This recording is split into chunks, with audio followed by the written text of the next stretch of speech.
সময়। কথায় বলে সময়ের পূর্বে কিছুই হয় না।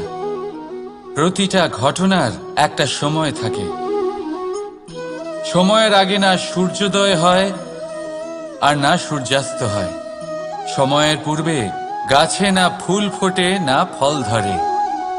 কিন্তু একটা কথা ভেবে দেখুন, যদি বর্ষা আসার আগে কৃষক ভূমিকে না প্রস্তুত করে, বীজ রোপণ না করে, তাহলে কি ফসল ফলবে? যদি কোনো যোদ্ধা যুদ্ধের পূর্বে নিজের অস্ত্রের ধার না দেয়, তাহলে সে যুদ্ধ কি করে লড়বে? এর মানে এটাই হলো যে সময় আপনার যখন আসার তখন অবশ্যই আসবে, কিন্তু ততক্ষণ এটাও গুরুত্বপূর্ণ যে আপনি নিজেকে তার জন্য তৈরি রাখুন। কারণ এই সুযোগ